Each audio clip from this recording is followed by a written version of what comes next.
Olá, Jaylons! Continuando meu último vídeo sobre Hannah Arendt, sobre a violência. Agora eu vou falar do segundo capítulo, que a proposta dela é analisar a violência na política e a relação da violência e do poder. Ela explica que antes dela, o Alexandre Passeri foi o único escritor consciente da importância de distinguir a violência do poder, né? Então ela sente que ela precisa trazer essa discussão e o posicionamento dela, a questão disso. No nosso dia a dia é muito comum ver a violência e o poder juntos e no entendimento geral acabamos associando eles, né? Mas a Hannah, ela tenta mostrar que na definição, na forma pura mesmo do que significaria essas palavras, eles não estão próximos. Então, por isso ela traz as definições de alguns termos para tentar explicar, deixar mais claro pra gente por que estão tão diferentes. Entre eles, ela cita o poder, né, a violência, o vigor, a força e a autoridade. Então, essas cinco definições são o que ela mais destrincha durante esse capítulo.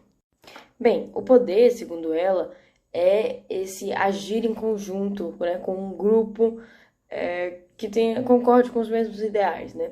Então nunca seria individual, dependeria desses números de apoiadores unidos. Ela acredita também ser um fator primário e predominante em toda a sociedade. Aqui na página 52, ela traz algumas citações que eu achei bem interessantes. Por exemplo, que a gente consegue se identificar mais com esse entendimento de poder na nossa vida, né, na sociedade. Que é: um homem sente-se mais homem quando se impõe e faz dos outros um instrumento de sua vontade, o que lhe dá um prazer incomparável. O prazer consiste em fazer com que os outros ajam conforme eu escolho. Então, esse é o que a gente normalmente entende como o poder mesmo. E ela tenta discutir, né, sobre ser isso ou não. Uma coisa muito interessante que ela traz é que, junto com a vontade de ter o poder, né, que esses caras aqui falam, eu digo, Voltaire e Jouvenel, né, e em contrapartida disso, também tem que ter as pessoas que têm o desejo da submissão, de obedecer, de ser dominado pelos mais fortes e melhores, né? E ela até acredita que isso seja politicamente mais relevante, né? Porque para ter alguém ou poucas pessoas no topo, no poder, vai ter que ter várias pessoas se submetendo de certa forma como inferiores, submissos, entende? Então, para a formação de sociedade, acaba sendo muito importante ter a maioria ser dessas pessoas, né? Porque é muito difícil você ter todo mundo exercendo poder sobre todo mundo. Como é que isso vai funcionar, né? Na nossa vida real. Já o vigor, ela descreve mais como a intenção individual de provar-se para outras pessoas e coisas, né? E aí, em relação com o poder, ela traz uma citação bem interessante. É da natureza de um grupo com poder ser contra a independência de vigor individual. Ou seja, o vigor, como ele vem mais individual, de uma pessoa contra esse resto, que tem uma opinião em comum para formar um poder, eles vão ser contra para tirar essa pessoa, né? E a força que a gente muitas vezes, né, no dia a dia associa à violência também, à punição, ela explica de uma forma bem interessante. Ela associa forças da natureza e das circunstâncias. Define como energia liberada por movimentos físicos ou sociais. E na hora que eu li isso, eu pensei muito sobre manifestações, né? E como elas afetam, né, essa energia, essa força social que elas trazem, como isso afeta os poderes, né? A exerção do poder na sociedade. Hannah explica que a autoridade tem um reconhecimento inquestionável e é obedecida sem coerção ou persuasão necessária. Então é uma posição que requer respeito. E ela descreve uma frase bem que eu gostei muito, assim, que é: o maior inimigo da autoridade é, portanto, o desprezo, na página 62.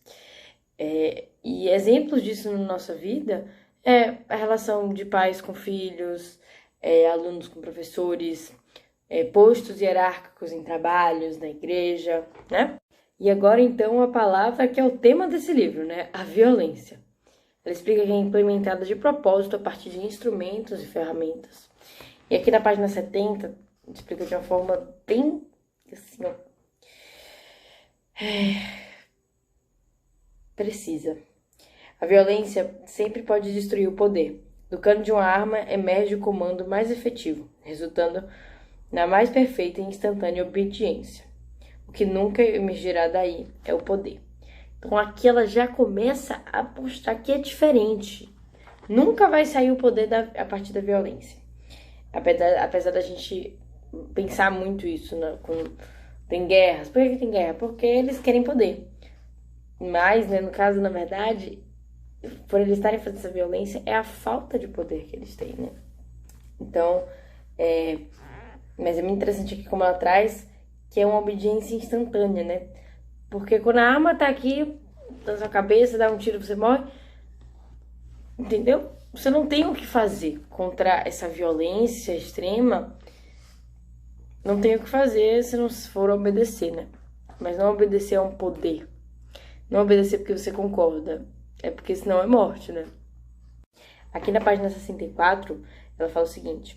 Tanto nas relações internacionais, tanto nos assuntos domésticos, a violência aparece como último recurso para conservar intacta a estrutura de poder contra contestadores individuais.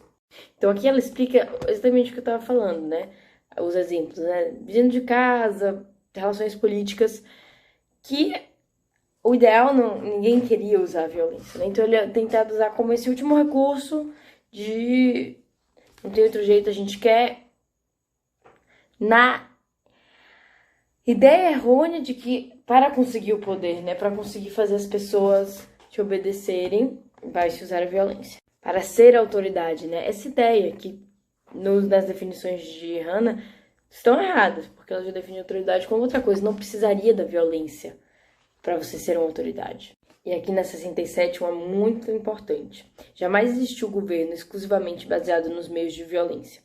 Mesmo um domínio totalitário, cujo principal instrumento de dominação é a tortura, precisa de uma base de poder. Então, o que ela quer dizer é que o poder é a essência de todo governo, e não a violência.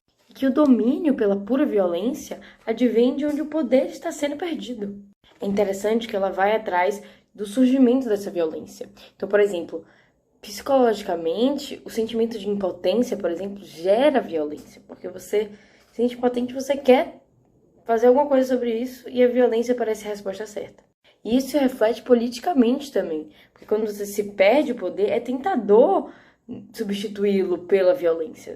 E isso se reflete na sociedade também, né? Porque a população passa a apoiar a utilização da violência contra indivíduos que se recusam ao consenso da maioria.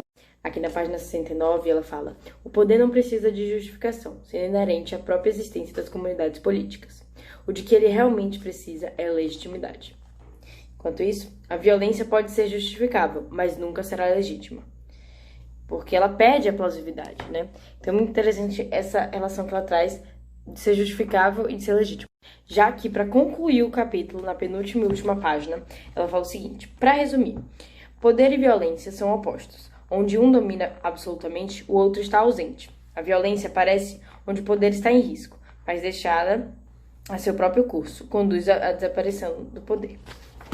E aqui ela continua, falando que o poder não violento é uma redundância e que a violência ela é absolutamente incapaz de criar o poder. A forma extrema de poder é todos contra um. A forma extrema de violência é um contra todos. Relacionando com o cenário que ela viveu, ela explica que com o aumento da capacidade destrutiva das armas nucleares, por exemplo, as chances de revolução diminuíram significativamente. Porque, nesse caso, a capacidade violenta do governo vai ser sempre superior, enquanto o exército obedecer a ele. Caso isso mude, além da rebelião não ser contida, as armas mudam das mãos, né? Então essa é uma frase muito interessante que ela traz. Porque onde o poder se desintegrou, as revoluções são possíveis.